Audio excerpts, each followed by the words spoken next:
أعوذ بالله من الشيطان الرجيم بسم الله الرحمن الرحيم رب اشرح لي صدري ويسر لي أمري واحلل عقدة من لساني يفقهوا قولي واجعل لي وزيرا من أهلي رب زدني علما رب زدني علما رب زدني علما آمین بسم اللہ الرحمن الرحیم السلام علیکم ورحمۃ اللہ وبرکاتہ۔ سورہ آل عمران آیت نمبر 121 ہے جی ماشاءاللہ۔ اب موضوع شروع ہوگا غزوہ احد کا۔ غزوہ احد میں شکست ہوئی کہ نہیں ہوئی؟ ابھی تک کہنا مشکل لگتا ہے آپ کو؟ ہاں بھائی، ہار گئے تھے۔ جو میدان جنگ میں اترتے وہی ہارتے، مسلمان ہار گئے تھے۔ اور یہی سوال جو آپ کے چہروں پر لکھا ہوا ہے اتنی ڈسکشنز کے بعد بھی، کہ ہار گئے تھے؟ ہاں جی، ہار گئے تھے۔ اور وہی سوال تھا کہ نبی کریم صلی اللہ علیہ وسلم کے ہوتے ہوئے ہار گئے تھے؟ ہاں، نبی کریم صلی اللہ علیہ وسلم کے ہوتے ہوئے بھی ہار گئے تھے،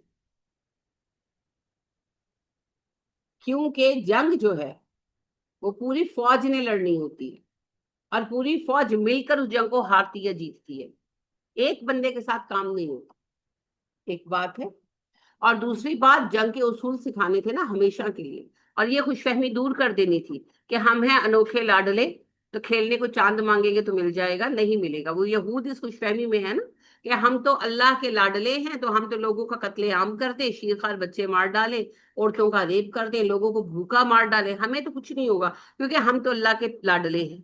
تو ہماری یہ خوش فہمی دور کرنا مقصود کہ ایسا لاڈلا پن کوئی نہیں ہے میرے ہاں، سب بندے میرے بندے ہیں اور مجھے سارے عزیز۔ اب اس کے اندر اہل ایمان بڑے پیارے ہیں مجھے، مگر اہل ایمان کے ایمان کا ثبوت ان کے کردار سے ملنا چاہیے، ہاں، خالی گفتار سے نہیں، ہے نا؟ وہ اقبال کہتے ہیں نا، مسجد تو بنا دی شب بھر میں ایمان کی حرارت والوں نے، من اپنا پرانا پاپی تھا برسوں میں نمازی بن نہ سکا۔ اقبال بڑا اپدیشک ہے، من باتوں میں موہ لیتا ہے، گفتار کا تو غازی یہ بنا، کردار کا غازی بن نہ سکا۔ تو گفتار کے غازی نہیں چاہیے جو باتوں باتوں میں جا کر بیت المقدس فتح کر آئے، ہزاروں بار لاکھوں بار آپ کے عالم فتح کر چکے، ہے نا؟ جو پوری دنیا میں اللہ کا نظام رائج کر دے، زبانی کلامی۔ وہ بابا جی دیکھے تھے استغفر اللہ، 2023 میں انہوں نے ڈرامے باز سے، مجھے نام شام تو نہیں آتا، پتہ نہیں کہاں کے پیر صاحب تھے، تو وہ جناب انہوں نے وہ اپنا ڈنڈا پکڑا اور وہ ایسے کر کے کہتے ہیں اسرائیل ختم، اسرائیل ختم، اسرائیل ختم۔ وہ میرا خیال ہے ہاتھ پہ فلسطین لکھا ہوا تھا شاید، وہ فلسطین ہی ختم ہو گیا۔ 24-25 میں جو ہوا آپ کے سامنے ہے، اسرائیل تو کیا ہی ختم ہونا تھا، فلسطین کا حشر آپ کے سامنے، مذاق چل رہا ہے۔ روح جہاد ختم کر دی، گھروں میں بیٹھے ہیں۔ باقی تو چھوڑیں، جنگ تو چھوڑیں، وہ تو بڑی چیز ہے بھائی، اس میں تو صحابہ آزما لیے گئے۔ سیلاب آیا ہے، لوگ ڈوب رہے ہیں، آپ کے کتنے عالم کام کرتے نظر آ رہے ہیں؟ کہاں ہے وہ سارے بڑے بڑے علماء؟ حکمرانوں کو تو چھوڑیں، اس کا تو سب کو پتا ہے، جو بڑے بڑے عالم ہیں آپ کے سارے، جن کا چندہ جو ہے سالانہ اربوں میں نکلتا ہے، کہاں ہے سارے؟ کیوں کام کرتے نظر نہیں آ رہے بھائی؟ فرنٹ لائن پہ ہونا چاہیے ان کو۔ ویسے تو بڑے فتوے آ رہے ہیں، جو ڈوب کے مر گیا شہید، تو تم بھی شہید ہو جاؤ، وائی ناٹ؟ صرف غریبوں کے لیے شہادت کیوں نظر آتی ہے آپ لوگوں کو؟ جائیں کام کریں، اور اتنے فالوورز ہیں ان کے، بلائنڈ فالوورز ہیں، طاہر القادری صاحب کے، الیاس اتار صاحب کے، طارق جمیل صاحب کے۔ بے شک طارق جمیل صاحب تحریک سے الگ کر دیے گئے ہیں، پر ان کے پرسنل فالوورز بڑے ہیں جی، بڑے ہیں، بڑا نام کمایا انہوں نے۔ نام بھی کمائی ہوتی ہے، آپ نے جو کمایا ہے آپ کو پلٹ کر دینا چاہیے اپنے لوگوں کو۔ یہ کانسیپٹ تو اتنا کلیئر ہے کہ آپ دیکھیے کہ بالی ووڈ، ہالی ووڈ کے جو اداکار ہیں نا، وہ بھی آ کر کرتے ہیں کہ بھائی ہمیں اتنا جب ملا ہے تو ہمارے اوپر یہ ذمہ داری ہے، اوبلیگیشن ہے کہ ہم اپنی قوم کو کچھ واپس دیں۔ ابھی بھارت میں سنگرز نے 10-10 گاؤں ذمہ لیے ہیں کہ ہم ان کو آباد کریں گے، اپنے پلے سے نہیں کریں گے۔ ان کی فیم اتنا ہے، وہ لوگوں کو کہیں گے آؤ ہمارے ساتھ کام کرو، ہمارے ساتھ کام کرو، لوگ ان کو پیسہ دیں گے، وہ لگائیں گے۔ ہمارے علماء کا جو مشہور ہے، کتنا فیم ہے پتا نا آپ کو؟ پتا ہی ہے، اچھی طرح پتا ہے سب۔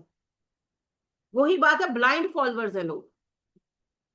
یہ جو طاہر قادری صاحب کی تحفیظ القرآن ہے، آپ اس کا ٹرن اوور دیکھیے اینول، آپ کا 14 طبق روشن ہو جائیں گے، آپ کو پتا لگے گا ہم تو غلط اس میں آ گئے ہیں۔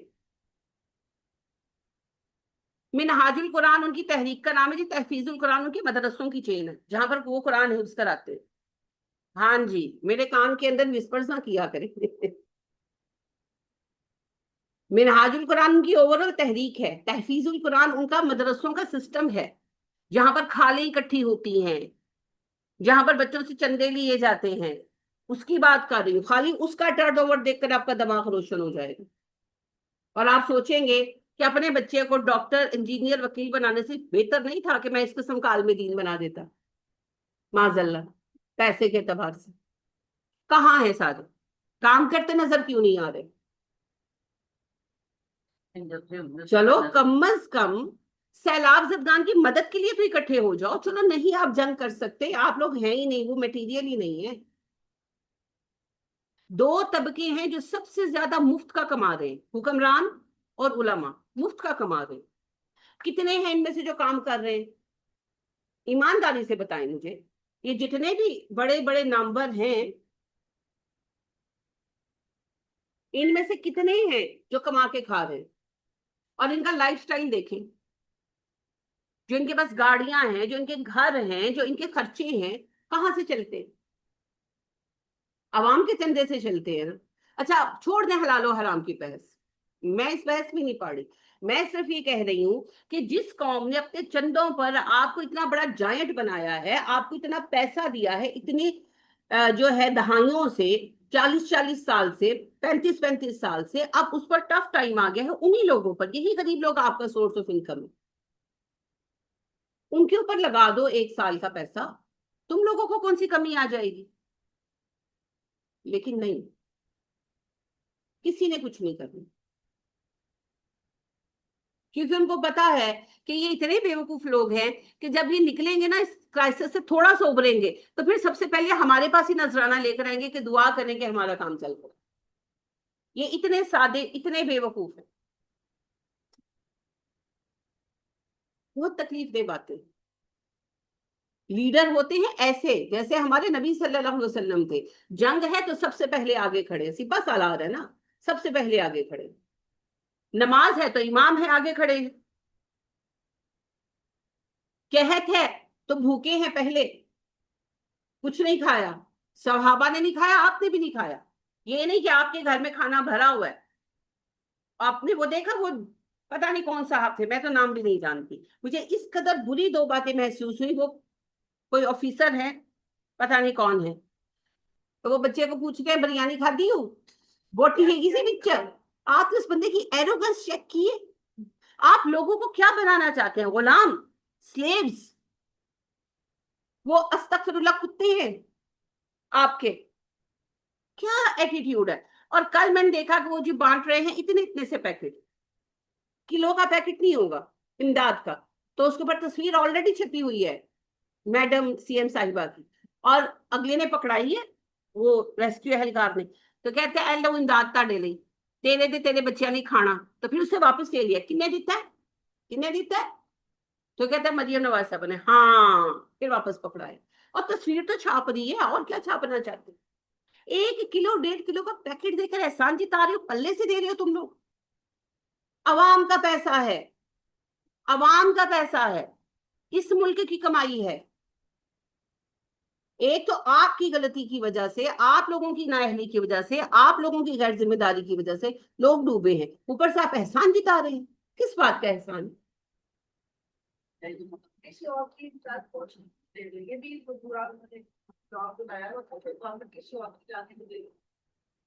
صحیح کہہ رہی ہیں آپ، عجیب و غریب ماحول کریٹ کیا ہوا ہے، اور اس میں سب سے بڑے مجرم علماء ہیں، سب سے بڑے، کیونکہ حکمران جو ہیں ان کا تو جو تماشا ہے وہ تو آپ کو پتا ہی، وہ تو ہے سو ہے، سب سے زیادہ رول اس میں پلے کر سکتے ہیں علماء، کیونکہ ان کے پاس مین پاور بھی ہے، ان کے پاس پیسہ بھی ہے، اور ان کی اتھارٹی ایسی ہے کہ وہ کھڑے ہو جائے نا تو ان کو کوئی کچھ کر نہیں سکتا، حکمرانوں کو بھی چپ ہونا پڑتا ہے نا، وہ کوئی عام بندے نہیں کہ ان کو اٹھا کے لے جائیں گے، لیکن ان کو بھی صرف پیٹ بھر دیں۔ ایسے ہوتے ہیں لیڈرز کہ نبی کریم صلی اللہ علیہ وسلم کے پاس کتنا مال تھا، میں نے اگلے دن بھی آپ سے کسی ریفرنس سے یہ بات ہوئی آپ کی میری، نبی کریم صلی اللہ علیہ وسلم جب مدینہ آئے ہیں، آپ صلی اللہ علیہ وسلم کے حالات تھوڑے مشکل ہوئے، مکہ میں آپ کے حالات بالکل مشکل نہیں تھے، اما ختیجہ کو بہت مال تھا آپ کے پاس، بہت مال تھا۔ جب آپ نے نبوت کی تبلیغ شروع کی ہے تو انہوں نے آپ کا کاروبار بند کرا دیا تھا، لیکن جو مال تھا اما کا وہ بہت تھا۔ پھر جب آپ ہجرت کر کے سب چھوڑ آئے، ان لوگوں نے سب لوٹ کھایا، مدینہ آئے، پہلے 2 سال مشکل تھے، کافی مشکل، مگر تیسرے سال میں حالات بہتر ہونے شروع ہو گئے، چوتھے سال میں بہت بہتر ہو گئے، کئی قبیلے اسلام لے آئے تھے، اور اما عائشہ صدیقہ رضی اللہ تعالیٰ عنہ کہتی کہ اونٹوں پر لدا ہوا زکاتوں کا مال آتا تھا۔ اور پھر 5 ہجری میں 2 بڑے واقعات، ایک باغ فتح آپ کو گفٹ ملا جس نے آپ کو اس زمانے میں بلینئر بنا دی، اور دوسرا پھر یہ جو بنو نذیر کا علاقہ آپ کو ملا، مال فہ بنا نا، وہ آپ کو ملا، اور آپ صلی اللہ علیہ وآلہ وسلم نے کچھ مہاجرین میں بانٹ دیا اور کچھ اپنے پاس رکھا، تو آپ صلی اللہ علیہ وسلم کا ٹرن اوور جو ہے وہ پر منتھ جو ہے وہ لاکھوں میں چلا گیا، کیونکہ کھجوریں اترتی تھی، ماشاء اللہ بکتی تھی، آپ بہت امیر ہو گئے تھے پرسنلی، پر آپ صلی اللہ علیہ وسلم نے گھر والوں کو پیسے نہیں دیے، کھجوریں ڈلوا دیتے تھے، جو ڈلوا دیتے تھے گھر میں، تو امہات المومنین نے خرچہ مانگا، اور وہ سارا واقعہ سورہ احزاب والا پیش آیا 6 ہجری میں، تو آپ صلی اللہ علیہ وسلم نے کہا کیا امہات المومنین سے، سب اکٹھی ہوئی آئی، کہا کہ اب تو اللہ نے فضل کر دیا، آپ کے پاس پیسہ ہے، سب کچھ ہے، تو آپ ہمارا خرچہ تو باندھیں، کوئی محلات نہیں مانگے تھے، خرچہ مانگا تھا، گھر کا خرچہ باندھ دے ہمارا، تو آپ صلی اللہ علیہ وسلم نے کہا مہاجرین کے مسائل درپیش ہے، جنگیں ہو رہی ہیں، اصحاب صفہ کتنی ذمہ داری ہے میرے اوپر، تمہارے لیے خرچے باندھوں، میں نے نہیں باندھوں، یہ اس وجہ سے سارا واقعہ، آپ کی زندگی میں بھی آپ کا سارا مال امت کے لیے صدقہ رہا، اور آپ صلی اللہ علیہ وسلم کے بعد بھی وہ امت کا صدقہ ہے، اور وہ قیامت تک چلے، لیڈرز ایسے ہوتے ہیں۔ یہاں تو مذاق چل رہا، اور مجھے سب سے زیادہ افسوس تو علماء پر ہوتا ہے، میں بڑی ذمہ داری کے ساتھ یہ بات کہہ رہی ہوں، حکمرانوں کی خرابی کے ذمہ دار علماء ہیں، کیونکہ جو علماء نامور ہوتے ہیں ہر عہد میں چند ایک علماء نامور ہوتے ہیں، وہ نامور علماء ہوتے ہیں جن کی اپروچ ہوتی ہے حکمرانوں تک، عام بندے کو تو ملنے نہیں دیتا، مجھے کوئی ملنے دے گا؟ میں نے تو آپ کو کل بھی کہا اگر مجھے کوئی میڈم سی ایم سے ملنے دے تو میں نے بڑی محبت سے عرض کروں گی کہ آپ ضرور کسی سائیکیٹرسٹ کو چیک کرائیں، یو نیڈ ہیلپ، اس میں کوئی بری بات نہیں، نیڈ ہیلپ۔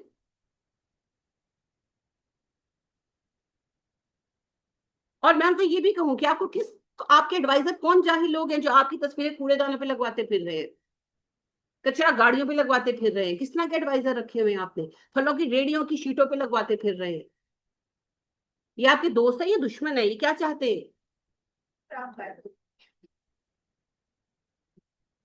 تو یہ جو باتیں ہیں نا، بات یہ ہے کہ عام بندے کی تو اپروچ نہیں ہے، تو صرف چند بڑے علماء کی ہوتی ہے نا، بڑے مراد نامور، بڑا تو وہ ہے جسے اللہ نے بڑا کیا، نامور علماء، اب یہ جو نامور علماء ہے اگر یہ حق پرستی کا حق ادا کرے، اگر یہ غلط کو غلط صحیح کو صحیح کہیں، تو تبھی چیزیں درست ہوں گی نا، اگر حاکم کی ہاں میں ہاں ملاتے جائیں گے اور اس کی غلط کو صحیح کرتے جائیں گے، تو ابھی پرسوں فضل الرحمان صاحب کی میں نے دیکھی، یعنی ایک ویڈیو دیکھی کہ وہ گزر رہے تھے تو ایک لڑکے نے ان سے پوچھا، مائک پکڑا ہوا تھا اس نے ہاتھ میں، یعنی سوشل میڈیا کے لیے جیسے آج کل بچے کر رہے ہیں، تو کہنے لگا کہ مولانا صاحب آپ بے نظیر صاحبہ کے بارے میں جو رائے رکھتے تھے کیا مریم نواز صاحبہ کے بارے میں وہی رائے رکھتے ہیں؟ تو مولانا صاحب نے ایسے جیسے سنا ہی نہیں، انسنی کیا، تو پیچھے مولانا صاحب بتائیں تو صحیح، مولانا صاحب جواب تو دے، مولانا صاحب گئے اندر، کتنا شور مچایا ہوا تھا بے نظیر صاحبہ کی دفعہ، اس سے یہ بڑی موٹی مثال ہے، ان کے ایمان کا لیول آپ یہاں سے چیک کریں۔ صحیح ثابت کرنے کے لیے پورا فیکٹر انہوں نے ارینج کیا ہوا تھا کہ اگر آپ بناتے رکھا اگر ہو جائے گا تو ویسے تو مل جائے گا. مطلب کتنی قسم کی باتیں کر رہے ہیں جہاں ہونا چاہیے وہاں پہ ان کو جھوٹ بولتے ہیں اس لیے کہ عوام میں مقبولیت حاصل کر سکیں. عوام کو وہ بندہ پسند آتا ہے جو ان کی مرضی کی بات کرے. یعنی اللہ نے نبی کریم صلی اللہ علیہ وسلم کو کہا کہ یہ لوگ کہتے ہیں کہ محمد صلی اللہ علیہ وسلم اگر اس قرآن کو تھوڑا بدل کر لے آؤ تو ہم ایمان لیں. تو یہ ڈیمانڈ تو آپ صلی اللہ علیہ وسلم سے تھی, ہماری تو اوقات ہی کوئی نہیں. تو لہٰذا پہلی بات یہ ہے کہ انہیں اپنا جو فالوور بڑھانا ہے اس کے لیے انہوں نے ہر جھوٹ بولنا ہے. یہ دین کے ساتھ مخلص ہے ہی نہیں, یہ دیندار لوگ نہیں ہے, یہ دین کے کاروباری ہیں. دین ان کا کاروبار ہے بدقسمتی کے ساتھ. اور وہی چند لوگ چھائے ہوئے حکمرانوں کو بھی اس لیے وہ پسند آتے ہیں, وہ حکمرانوں کی مرضی کے مطابق چیزیں توڑ مروڑ دیتے ہیں. اب میں ایک بات کہوں گی, پوری ذمہ داری سے کہوں گی, پھر میری بات سب کو بری لگے گی. طارق جمیل صاحب, میں ان کی بہت قدر کرتی ہوں کیونکہ اپنی ذاتی حیثیت میں بڑے متقی آدمی ہیں, لیکن بحیثیت عالم اور جتنی بڑی پوسٹ ان کے پاس تھی اس کے حساب سے جتنی غیر ذمہ دارانہ رویہ ان کا رہا ہے, مجھے ان سے بڑی شکایت ہے. اب بات یہ کہ وہ ساری عمر حکمرانوں کی ثنا خوانی کرتے رہے, ساری عمر جو حکمران آیا ان کے دسترخوانوں پر بیٹھ کر کھایا, ان کی پارٹیوں کی افتتاح کیے, اختتام کیے, ان کے لیے رو رو کر دعائیں مانگی, کیا سارا کچھ. یا اللہ ہمارے سپہ سالار اعظم آصف منیر صاحب, کیا سارا کچھ. ایک بار, صرف ایک بار انہوں نے اپنا نظریہ سامنے رکھا عمران خان کو لے کر. کہاں ہے, کہاں گئے؟ ساری عمر آپ نے کمپرومائز کیا, حق بات نہیں کی آپ نے. ایک بار چھوٹی سی بات جو آپ کے نزدیک صحیح ہے آپ نے کہی تو نتیجہ وہی نکلا نا. تو پھر شروع سے ہی سچ بولتے. اور جتنی بڑی پوسٹ ان کے پاس تھی, دین پر بھی سچ نہیں بولو. شیعہ بھی صحیح ہیں, سنی بھی صحیح ہیں, اور بھائی سارے صحیح ہیں, تو پھر جھگڑا کس بات کا. میں کفر کے فتووں کی بات نہیں کر رہی, میں غلطیوں کی بات کر رہی ہوں. غلطیاں آپ تو پوائنٹ آؤٹ کریں نا کہ یہ کام نہیں ہونے چاہیے آپ کے. اور جب ان کے اپنے صاحبزادے فوت ہوئے ہیں تو کون سی بدعت ہے جو انہوں نے پیچھے چھوڑی ہے؟ تو پھر کیا ہے, کیا مذاق چل رہا؟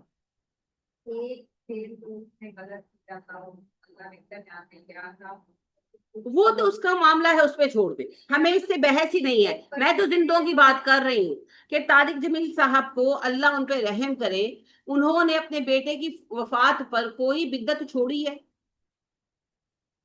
قبر تک پکی رکھی. کیا یہ ان حدیثوں کو مانتے نہیں ہیں؟ بخاری پڑھاتے نہیں رہے ساری عمر, اسی بات کو تو مانے. کیا آپ نے اپنا ماڈل کیا پیش کیا؟ اور خواب جو سنا دیا, ایک بار تو سوچتے. چلو اگلے نے آپ کو فون کر کے کہہ ہی دیا, آپ چپ کر جاتے. خوابوں کا کیا ہے؟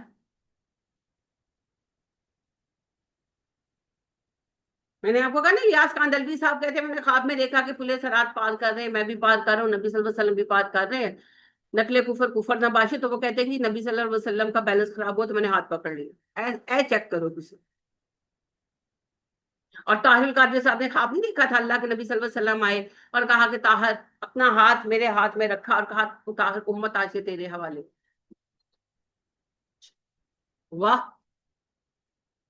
اور کہا کہ پھر کہا کہ میں نے پشاور جانا ہے, میرے پاس رکشے کے پیسے نہیں ہیں, کرائے کے پیسے نہیں ہیں.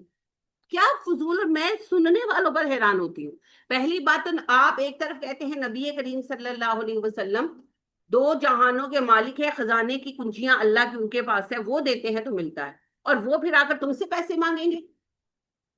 اور دوسری بات ہے کہ نبی کریم صلی اللہ علیہ وسلم جن کے لیے براق حاضر ہے ان کو کرائے کے پیسے چاہیے. یار کچھ تو شرم کرو, اور سننے والے کچھ تو عقل کریں. ان لوگوں کو آپ عالم کہتے ہیں, ساری عمر ایسے لوگوں کو عالم مان کر گزار دی. اسی کا وبال ہے ہمارے ساتھ. جب ایسے لوگوں کو آپ عالم دین مانیں گے تو وہ پھر حکمرانوں کے ہی وہ رہیں گے نا. اب دیکھ لیں, پھر وہی بات ہے, جا کر بیٹھے گے کینیڈا, مزے سے نیاگرا فالز انجوائے کر رہے ہیں. آئی ہوئی تھی کچھ دن پہلے ان کی ویڈیو, بیٹھ کر وہ کافی یا چائے جو بھی پی رہے تھے سامنے نیاگرا فالز. صحیح ہے بھائی. یہاں ہمارا پورا ملک ڈوبا پڑا ہے, وہاں وہ نیاگرا فالز دیکھ رہے ہیں. یہ دیکھنے کے لیے ہم جو ہیں. تو یہ جو موضوع ہے اب, یہ موضوع صرف جنگ کا موضوع نہیں ہے, یہ قیادت کا موضوع ہے. قیادت کیسی ہونی چاہیے؟ آپ دیکھیے, جب غزوہ احد میں مسلمان ہار گئے اور معاملہ بگڑ گیا, آپ صلی اللہ علیہ وسلم نے صحابہ کو کہا سب لوگ پہاڑ پر چڑھو. اس کو پسپائی کہتے ہیں, ریٹریٹ. جب لشکر پھنس جائے تو لشکر کو نکال کر لانا. اس وقت سب سے بڑا کام یہ ہوتا ہے کہ جانی نقصان کو کم سے کم کرتے ہوئے لشکر کو بچا کر نکالا جائے. یہ بڑی دقیق جنگی چال ہوتی, بڑا مشکل کام ہوتا. تو آپ صلی اللہ علیہ وسلم نے اس طریقے سے پھر اس وقت پلان کیا کہ کچھ صحابہ لڑتے رہے اور باقی آہستہ آہستہ نکلنے لگے, اور آخر پر آپ صلی اللہ علیہ وسلم اور آپ کے ساتھ 5-6 لوگ رہے.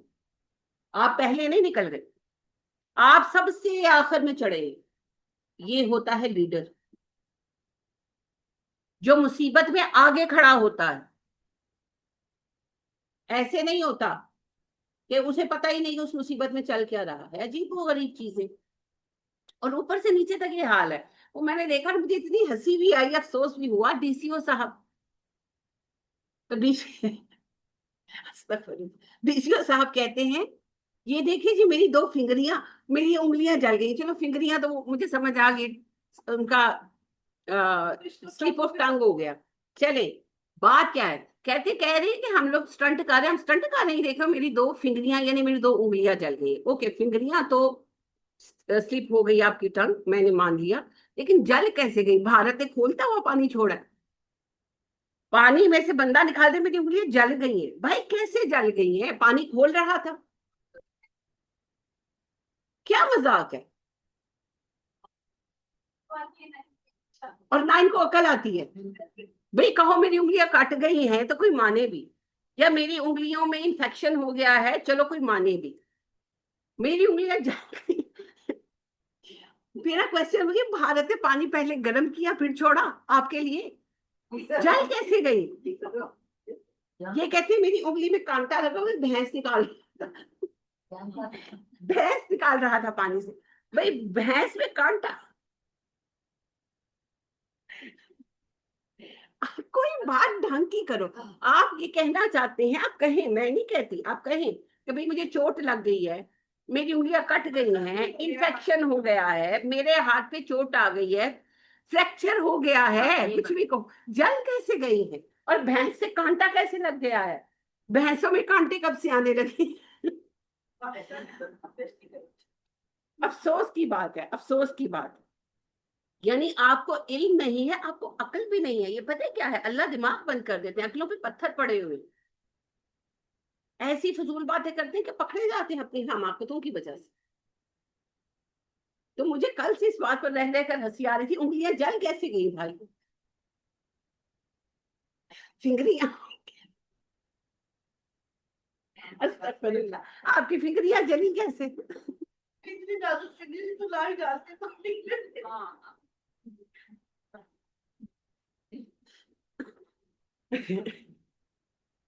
آئے ہے بے کسی عشق پہ رونا غالب, کس کے گھر جائے گا سیلاب بلا میرے بعد. اوہو. وہ کہتے ہیں ہر پتھر کے نیچے خون ہے, جس کو اٹھاؤ وہی فارغ ہے. اللہ اکبر, اللہ اکبر. غالب کہتے ہیں, اور میرا خیال ہے ہمارے لیے کہتے ہیں, حیران ہوں دل کو روؤں کہ پیٹوں جگر کو میں, مقدور ہو تو ساتھ رکھوں نوحہ گھر کو میں. کہ کس کس بات پہ ماتم کروں؟ پیسے ہو نا تو ایک ماتم کرنے والا ہائر کر لوں, جو پٹتا ہی رہے بیٹھ کر, کبھی کسی کو اور کبھی کسی کو. نہیں, ہمیں رکھنا چاہیے نا. ماتم کی حالت میں تو ہم ہیں, وہ تو مزے کر رہے ہیں. وہ جیسے ناصر مدنی صاحب نے کہا نا, دریا کے تو سٹریسی تھے, دریا کے موجہ مار رہے ہیں, سٹریسی سے عوام ہے. سملرلی ماتم ان کو تھوڑی کرنا ہے, ہمیں کرنا ہے, وہ تو موجے مار رہے ہیں. سٹریس میں تو ہم ہیں. اور ابھی تو آپ کے لیے, میرے لیے, ہم عام لوگوں کے لیے اب تو مصیبت شروع ہوگی. ابھی آپ دیکھیں آٹے دال کا, سچ مچ کا آٹے دال کا بھاؤ کہاں جاتا ہے. سبزی اتنی مہنگی کرتی ہے. ابھی ان چند سالوں میں سیریسلی جو ہمارا اپر مڈل کلاس تھا وہ لوئر مڈل کلاس ہو گیا، لوئر مڈل کلاس سفید پوش ہو گیا، اور سفید پوش کی عزت بچانی مشکل ہوئی پڑی. یعنی میں اس دفعہ یہی دیکھ رہی تھی، پچھلی دفعہ 2023 میں ہم نے کتنا سامان اور چیزیں جمع کی اور پیسے بھی ماشاءاللہ بہت اچھے ہوئے. اب اس بار بہت مشکل، حالانکہ میں وہی کل بھی میرے وہ رائڈر گئے تھے، وہ کہنے لگے کہ نا آ کے نا باجی چیزیں تو جو آئی ہیں، باجی جس جذبے سے باجی اور ان کے بیٹے نے دیے، اس کو نظر آ رہا ہے نا، وہ دیکھ رہے تھے جس طرح ان بیٹے نے دیے، تو باجی وہ جذبہ بڑا اچھا ہے. جذبہ تو وہی ہے مگر کیپیسٹی نہیں. انہیں خواتین نے کتنا پورا کیا تھا، ہمارے 2 ٹرک ایک بار گئے، 2 ٹرک پھر گئے، اب 1 ٹرک کا سامان ہی ہمارا ہو رہا کیونکہ ہے ہی نہیں. میں سمجھتی ہوں نا کہ بات وہی ہے جو میری ہے کہ پہلے ہم ایکسٹرا چیزیں لا کے رکھتے تھے، وہ سب نکال دی. اب ہم خود یہ کہتے ہیں کہ جیڑی ضرورت ہے وہی لے آؤ، ہے ہی نہیں سنجیدہ بات ہے. تو یہ حالات ہمارے انہوں نے کھینچتان کر دیے ہیں. اور ابھی آپ دیکھیں اس وقت آٹا پر کے جی 40 روپی بڑھایا گیا ہے، تو آپ دیکھیں کہ اینڈ پر کہاں جانا ہے. اور ایک عام بندہ ہے جیسے آپ کی میڈ ہے، میری میڈ ہے، ان بیچاروں کے لیے تو گروسری آٹے دا توڑا، گیہوں دا یعنی ایک پیکٹ، یہی کچھ ہے. تو آپ مجھے بتائیں ہر چیز اپنی جگہ سے اپسیٹ ہو جائے گی. ابھی وہ کل ایک یعنی کہ رائڈر ہی جو میرے آئے ہوئے تھے، تو میں نے ان سے پوچھا کہ گھر والوں کا کیا حال ہے، تو مجھے بتانے لگے وہ کھانے وال کے ہیں. تو وہ مجھے بتانے لگے کہ باجی ایڈا کہتا وہ کھانے والا تک رہا ہے 2500 روپیہ منگنڈا سے. تو میں تو کہتے پھر اپنی بائک پہ گیا. عجیب مسائل پیدا ہوئے ہمیں. پیراگون ادھر گیا جو کتنا کرایہ انہوں نے لے لی، وہاں کچھ 4 سے 5 8 9 بحث کرنی پڑی. تو یہ جو پرابلمز ہمارے لیے آنے ہیں یہ سیریس ہونے ہیں، ہمارے لیے مشکل ہو جانے ہیں، بہت مشکل ہونے والے ہیں. اب ایک تو اللہ سے آسانی مانگے، اور دوسرا اللہ سے رستہ مانگ. میں نے اب پہلے بھی جو عرض کیا کہ اللہم ربنا آتنا من لدنک رحمتا وہیئ لنا من امرنا رشدا، یہ بہت پڑھے. اور دوسرا آیت کریمہ، کوئی رستہ نہیں ہے نا تو بہت پڑھے. اور اس مقصد کے لیے مت پڑھیں کہ اللہ میرا مسئلہ حل فرما، اللہ ہمارے ملک کا مسئلہ حل فرما نا.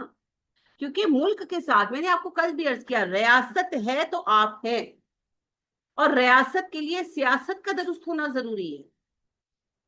تو پھر ان کو درست کرنا پڑے گا. وہ اقبال کہتے ہیں نا پیوستہ رہ شجر سے امیدیں بہار.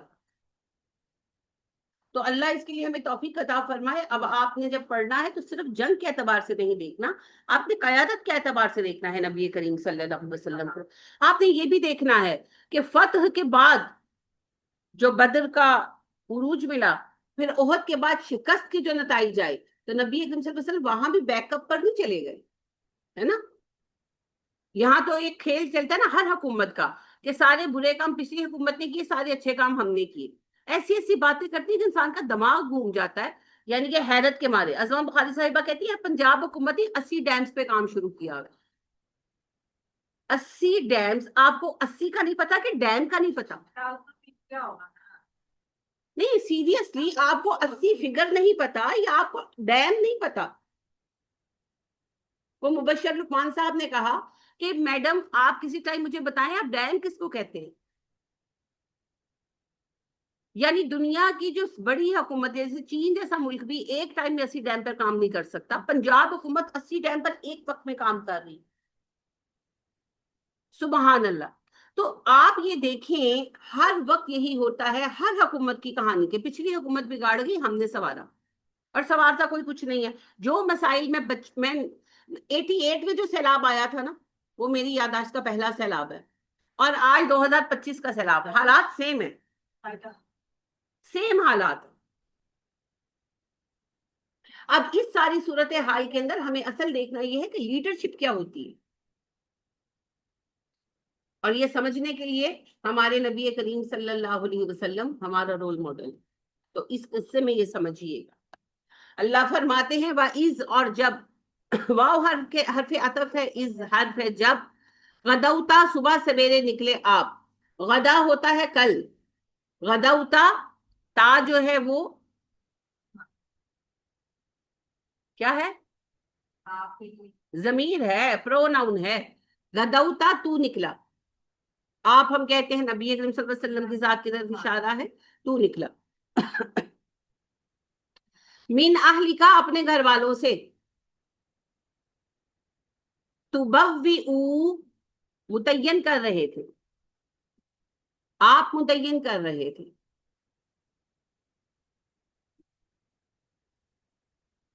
باؤ کا لفظ آپ نے پڑھا ہے باقرہ میں، وباؤ بغضب من اللہ، واپس لوٹنا، تو ٹھکانے کو کہتے ہیں، تو ٹھکانے سے ہے تبویو، آپ ٹھکانے مقرر کر رہے تھے بیٹھنے کے لیے مورچے، جو فوجی تھے ان کے بیٹھنے کے لیے یا ان کے کھڑے ہونے کی صف بندیاں ان کی کرانا، اس میں خیر مورچے تو اس طرح نہیں بنے تھے احد میں، وہ تو خندق میں ہوا تھا، اس میں صفیں بنائی گئی، یہ صفیں آپ نے مقرر کی، المؤمنین مؤمنین کے لیے، مورچہ سمجھتے ہیں نا، مورچہ تو ہوتا ہے بیٹھ کر جنگ کو دیکھنا اور بوقت ضرورت قدم اٹھانا، تو وہ محاصرے میں ہوا تھا خندق کی، اور جو فیس ٹو فیس جنگ ہوتی ہے اس میں صفیں بنائی جاتی ہیں، تو صفیں بنائی گئی تھی، مقاعدہ بیٹھنے کی جگہ، ٹھکانے، یہ قتال جنگ کے لیے،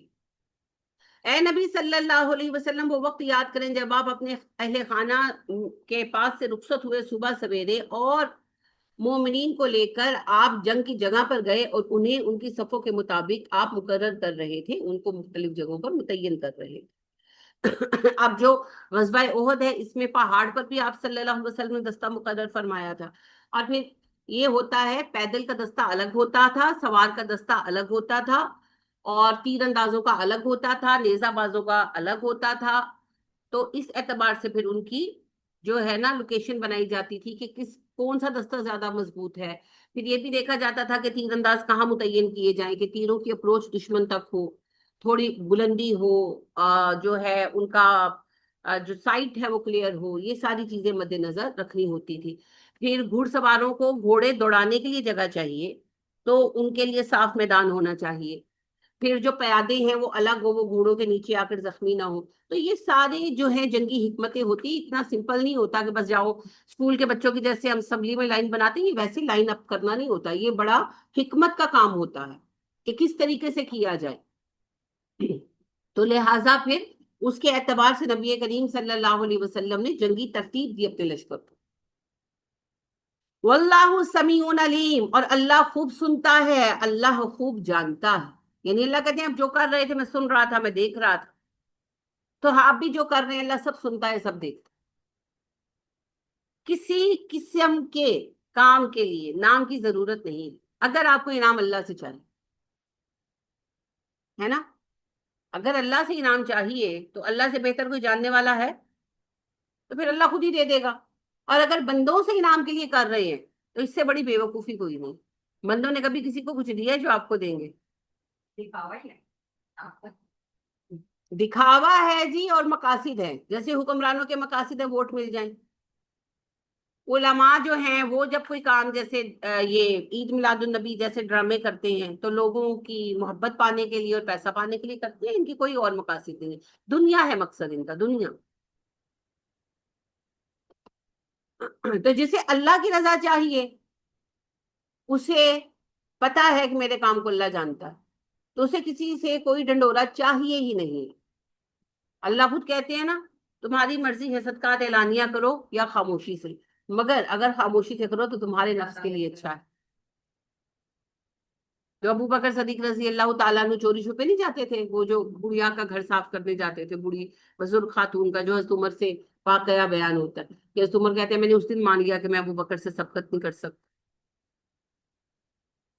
خاموشی کے ساتھ کام، بالکل خاموشی کے ساتھ، کسی سوائے اس کے کہ کام ہی ایسا ہو کہ لوگوں کی نظر میں آ جائے، تو وہ پھر ایک الگ بات ہے، تو یہ اللہ سبحانہ و تعالیٰ کی رضا کے لیے کام ہوتے ہیں، اللہ سب جانتا ہے، اور پھر اللہ پاک اس کے مطابق فیصلے کرنا، اس جب ہمت ارادہ کیا، ہمت کا لفظ اسی سے ہے جی، اردو میں جو آیا ہے، ہمت ارادہ کیا، ایز یوزول ہم نے زیر دے دی ہے نا، طائفتانی دو گروہوں نے، طائفتن ایک گروہ،